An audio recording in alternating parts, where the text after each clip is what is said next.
আমাদের খাদিজা এডিটিং এর সকল প্রকার পার্ট গল্প দেখতে আমাদের চ্যানেলটি সাবস্ক্রাইব করে পাশে থাকা বেল আইকনটিতে ক্লিক করে অল নোটিফিকেশন অন করে দিন। কি ব্যাপার, এখনো দাঁড়িয়ে আছেন কেন? আসুন। ওর পিছু নিয়ে ভেতরে ঢুকতেই বিস্ময়ের ছোটখাটো একটা ধাক্কা লাগলো রায়ানের।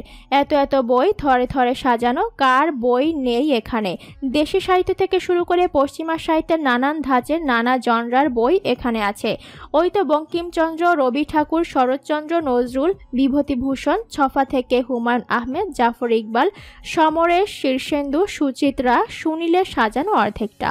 বাকিটা জুড়ে রয়েছে Dan brown, Mario Puzo, Ken Follett, Franz Kafka, Naguib Mahfouz, Jules Verne, J K. Rowling, Jeffrey Archer, Chinua Achebe, Arthur Conan Doyle, Agatha Christie, Gabriel Garcia Marquez, Mark Twain, Jane Austen, James Patterson সহ আরও অসংখ্য লেখকের বই। সেই সাথে কিছু rare বইও রয়েছে যেগুলো সচরাচর পাওয়া যায় না।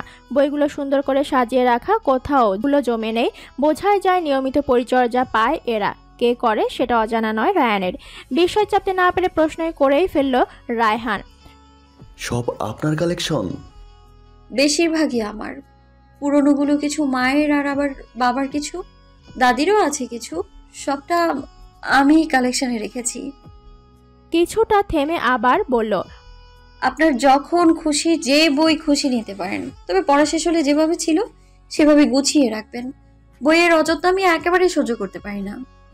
অসংখ্য ধন্যবাদ আপনাকে, আমি গুছিয়ে রাখবো। আর একটা কথা, আমি যে স্ট্রেঞ্জ ক্যারেক্টার সেটা খুব ভালো করে জানা আছে আমার।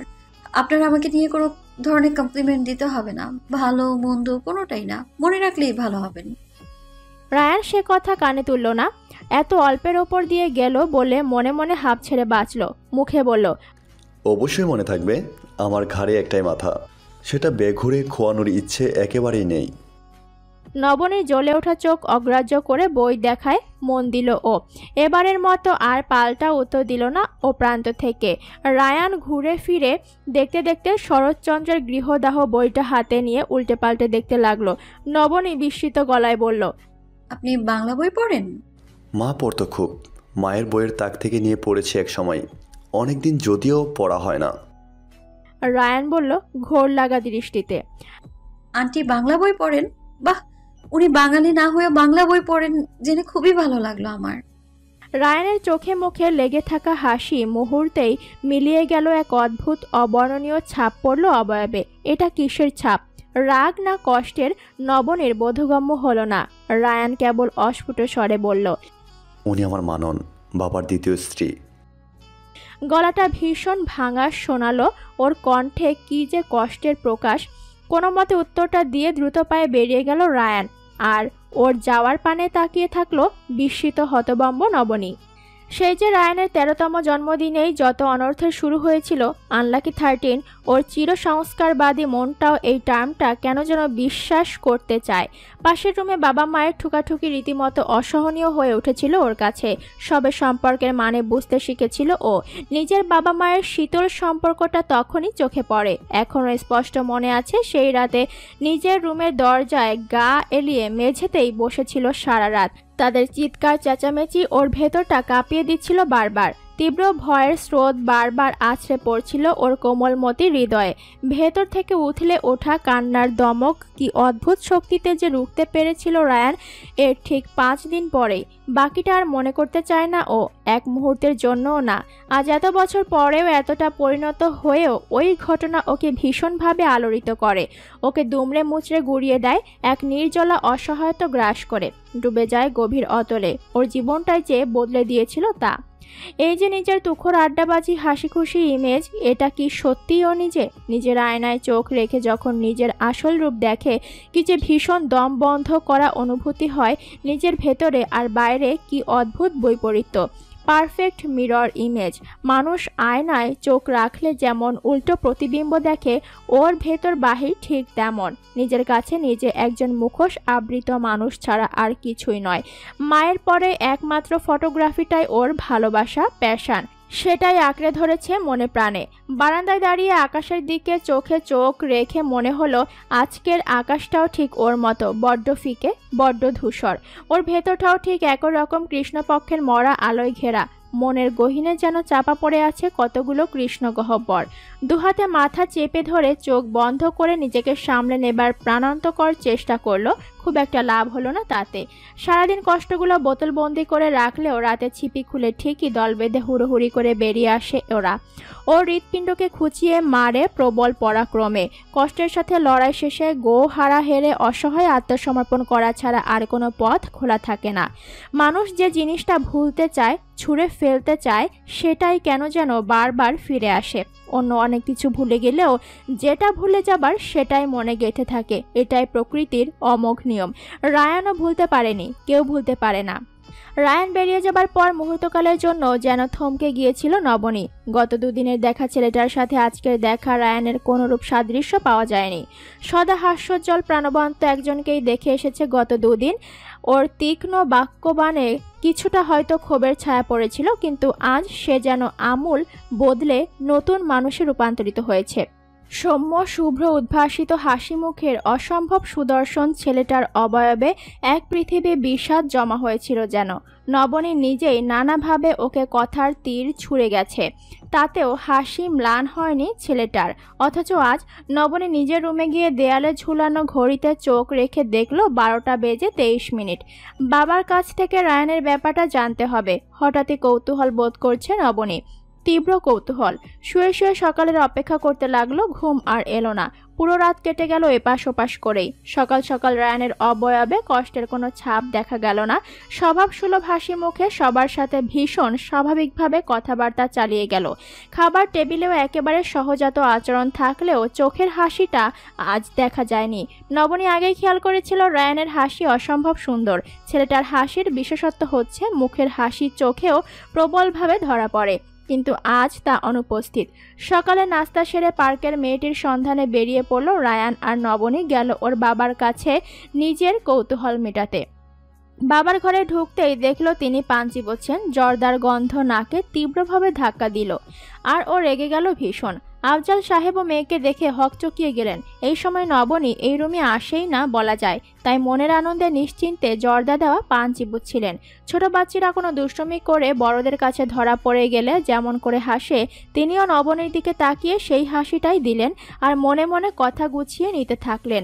কি অজুহাতে মেয়েকে মানানো যায় তাই ভেবে যাচ্ছেন, কিন্তু কি দুর্ভাগ্য, কোনো কথাই মনোপুত হচ্ছে না। মেয়ের এই রুদ্র মূর্তিকে কিঞ্চিত ভয় পান তিনি। চোখ নাচিয়ে নবনী প্রশ্ন ছুড়ে দিল বাবাকে, বাবা, তুমি আবারও জর্দা খাওয়া শুরু করেছো? তুমি কি ছোট বাচ্চা? এইসব তোমার স্বাস্থ্যের জন্য কতটা হার্মফুল সেটা তুমি বুঝতে পারো না কেন? তার সেই হাসি যে কোনো কাজেই আসেনি, এটা বেশ ভালো করেই বুঝতে পারলেন আফজাল সাহেব। চুপ করে আছো কেন? এসব কাজ কেন করো বাবা, যার কোনো উত্তর থাকে না? তেজোদ্দীপ্ত গলায় বলল নবনী। তোকে বলেছি না এইরকম করে কথা বলবি না, কলিজা কেঁপে ওঠে আমার। একদিন তো খেলাম, কি এমন হবে তাতে? একদিন খেলে না, কয়দিন খেলে সে তো আর আমি দেখিনি। তোমার চোখই বলে দিচ্ছে তুমি সত্য বলছো না। তীক্ষ্ণ নজরে অবলোকন করে বলল ও। হ্যাঁ, তুই তো একেবারে জ্যোতিষী হয়ে গেছিস, চোখ দেখলেই সব বলে দিতে পারিস। এক কাজ করি, বাসার সামনে সাইনবোর্ড লাগিয়ে দিই, বড় করে লেখা থাকবে, এইখানে চোখ দেখে মনে কথা বলে দেয়। হু করে বিজনেস হবে। বিশেষ করে যেসব তরুণ তরুণী বিয়ের পিঁড়িতে বসতে যাচ্ছে, এরা হবে তোর টার্গেট ক্লায়েন্ট। একবার হুজুক পড়ে গেলে 1 লাফে কোটিপতি। মেয়ের প্রশ্ন বানে বিপর্যস্ত পিতা পাল্টা আক্রমণের কৌশল বেছে নিলেন, এতে যদি কিছুটা নিস্তার মেলে। এই বয়সে এসব ফিচেল মার্কা কথা কোথায় শিখলে তুমি বাবা? হ্যাঁ, এখন তো এইসব বলবি, বুড়ো হয়ে গেছি, চুল টুল পেকে যাচ্ছে, আরো কত কি। বলি, চুল কি বাতাসে পেকেছে? কি কথা বলবো না, বলবো, তাও এখন বয়স ধরে বলতে হবে? হ্যাঁ। আক্ষেপের সুরে অসহায় গলায় বললেন আফজাল সাহেব। পান মুখে থাকায় কথাগুলো এতটাই স্পষ্ট ছিল না। গাল ফুলিয়ে অভিমানী মুখে বসে রইলেন। বাবার এই অদ্ভুত ছেলে মানুষিতে সশব্দে হেসে ফেল নবনী। বাবা যেন হাঁপ ছেড়ে বেঁচে উঠলেন।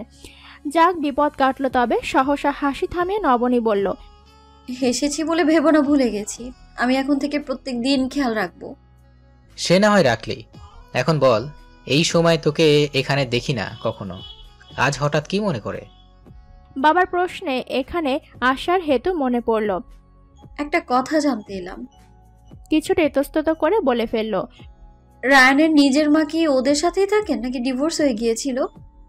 নবনীর প্রশ্নে আফজাল সাহেবের মুখ থেকে হাসি বেমালুম গায়েব হয়ে গেল। এমন প্রশ্নের জন্য উনি তৈরি ছিলেন না। কিছুক্ষণ থমকে থেকে যে কথাটা বললেন তাতে নবনীর কানে যেন বোমা বিস্ফোরিত হলো। রেবেকা সুসাইড করেছিল? সে কি? কেন, কি হয়েছিল? ভীষণ চমকে গেছে মেয়েটা। কারণটা জানি না, আশরাফকেও কখনো সেভাবে কিছু বলিনি। আমিও আগ বাড়িয়ে ওর খেতে খোঁচাতে যাইনি। শুনেছিলাম ওদের বনিবনা হয়নি, দুজনের কিছু বন্ধু ছিলাম বলেই দুইজনেই পাল্টা অভিযোগ করতো সে সময়। এরই মধ্যে মেয়েটা ওইরকম একটা স্টেপ নিল, ফ্যানের সাথে ঝুলে পড়েছিল। আফসোস ঝরে পড়ল গলায়। মুহূর্তকাল থেমে আবারও বলতে শুরু করলেন। রায়ানি প্রথম দেখেছিল রেবেকাকে ঝুলন্ত অবস্থায়। কতটুকুই বার বয়স ছিল তোর? ওই বয়সে নিজের মাকে ওভাবে দেখে ট্রমাটিসাইড হয়ে গিয়েছিল ছেলেটা। অনেকদিন কারোর সাথে কথা পর্যন্ত বলেনি, ঘুমের মধ্যে চিৎকার করে উঠত, এটুকুই জানি। কিন্তু রেবেকা হঠাৎ কেন এরকম একটা কাজ করলো তা জানি না। নবনী স্তব্ধ হয়ে গেছে যেন। মা না থাকার ব্যথাটা ও খুব ভালো করে বোঝে। আর রায়ান তো নিজের চোখের সামনে এরকম একটা বিভীষিকাময় ঘটনা প্রত্যক্ষ করেছে, তাও আবার ওই রকম ছোট বয়সে। না জেনেই রায়ানের ক্ষতকে খুঁচিয়ে বের করে এনেছে ও। এতক্ষণ কিছুটা খারাপ লাগা কাজ করলেও এসব শোনার পরে তীব্র অপরাধ বোধ গ্রাস করলো চারপাশ থেকে। ছেলেটা সেই বিভীষিকার পেছনে ফেলে এগিয়ে যেতে পেরেছে, এই অনেক। আশরাফ অবশ্য এখনো অনেক চিন্তা করে রায়ানকে নিয়ে। ভারী হয়ে আছে আশরাফ সাহেবের গলা। আঙ্কেলের সাথে ওনার সম্পর্ক কেমন যেন, তাই না বাবা? আচ্ছন্নের মতো প্রশ্ন করলো নবনী। কই, তেমন কিছু তো দেখিনি, তবে কিছুটা দূরত্ব থাকাটা তো অস্বাভাবিক না? নবনীর এখন কিছুটা সময় একেবারে একা কাটানোর প্রয়োজন বোধ করলো, তাই আর ঘাটালো না। বাবা কথা বলার সময় নবনী উঠে দাঁড়িয়ে বেরিয়ে এলো। বাবার পিছু ডাক ওর কানেই ঢুকলো না, চোখে ঘোরগ্রস্ত দৃষ্টি। নিজের রুমে এসে দরজা ছিটকিনি আটকে দিল। আলমারি খুলে মায়ের পুরনো শাড়ি থেকে একটা বেছে নিয়ে বুকে চেপে ধরে হু হু করে কেঁদে উঠল। নাকে চেপে মায়ের ঘ্রাণ নেবার বৃথা চেষ্টা করলো। ওই শাড়িতে যেন মিশে আছে মায়ের অস্তিত্ব। বুক নিংড়ে বেরিয়ে আসা হাহাকার কান্নায় হয়ে ঝরতে লাগলো দু চোখ বেয়ে। নিঃশ্বাস আটকে আসছে ক্রমশ। হিচকি দিয়ে মুখ চেপে কাঁদছে নবনী। মায়ের সাথে কাটানো ঝাপসা হয়ে আসা স্মৃতিরা ওর মানসপটে ভেসে থাকতে লাগলো। গলা দিয়ে কেবল অস্ফুট স্বরে একটা শব্দই বেরিয়ে এলো, মা। নবনী শাড়িটা অত্যন্ত পরিপাটি করে গায়ে জড়িয়ে নিল। মায়ের গয়নাগুলো বের করে সেগুলো পরল যত্ন করে। ওর অবয়বে মায়ের সুস্পষ্ট আদল রয়েছে। অনেকটা অবনীর মতো লাগছে ওকে। অবনীর গায়ের রং ফর্সা ছিল আর নবনী শ্যামলা। বাবার শুধু রংটাই পেয়েছে, বাকিটা মায়ের। ভীষণ মায়া চেহারা। সহসা ওর একান্ত গোপন এক ভুলের কথা মনে হলো। একসময় নিজের গাত্রবর্ণ নিয়ে কিছুটা আফসোস ছিল ওর। কিছুটা বললে ভুল হবে, প্রচণ্ড রকম আক্ষেপ হয়েছিল। কৈশোরে তীব্র আবেগ আর মোহে পড়েছিল ও, যেই মোহকে ভালোবাসা বলে ভ্রম হয়েছিল। আর পা বাড়িয়েছিল নিজের গণ্ডির বাইরে অচেনা পরিমণ্ডলে। ওর মনে আছে একজন বিশেষ মানুষের জন্য গায়ের চামড়া সাদা করার কি প্রাণান্তকর চেষ্টাই না নেমেছিল। এত বোকা কেউ হয়? সত্যিকারের ভালোবাসায় তো সুন্দর মনের দরকার হয়। বাহ্যিক রূপ, গায়ের চামড়া এখানে মুখ্য বিষয় নয়। সেখানে ভালোবাসা যে একেবারেই গৌণ, এটা বুঝতে বড্ড দেরি হয়ে ফেলেছিল। ওর জীবনের সবচেয়ে বড় নির্বুদ্ধিতা সেটাই ছিল। সেই যে মনের কপাট সপাটে বন্ধ করে বিশাল তালা ঝুলিয়ে দিল, আজ অবধি তার উদ্ধই রইল। জীবনে প্রথমবার এবং একবারই পা হড়কেছিল। ভূপাতিত হবার আগে নিজেকে সামলে নিয়েছিল প্রবল প্রাণশক্তিতে। নিজের মনের রাশ টেনেছিল শক্ত হাতে। কি ভুলটাই না করতে যাচ্ছিল। এখন অবশ্য সেসব নিয়ে ওর আক্ষেপের লেশ মাত্র নেই। যেটুকু আক্ষেপ পুরোটাই ওই ভুল মানুষকে বেছে নেবার। ওর নিজের কাছে এর আরেকটা লাভ আছে, ভবিষ্যতে কেউ আর ওর রুদ্ধ কপাট ভাঙতে পারবে না, সেই সুযোগটাই ও দেবে না কাউকে। সবথেকে বড় আর প্রধান কারণ অবশ্যই বাবা। এই নিঃসঙ্গ আর অসম্ভব ভালো মানুষটাকে ফেলে পৃথিবীর কোথাও যেতে পারবে না নবনী। চোখের পানি মুছে কাজল আঁকলো, একটা টিপ কপালে দিয়ে আয়না নিজেকে খুঁটিয়ে খুঁটিয়ে দেখলো। দেয়ালে মায়ের কোলে বসা ওর একটা বিশাল ছবি ঝুলানো আছে, সেটাতে মা এই শাড়িটাই পরা।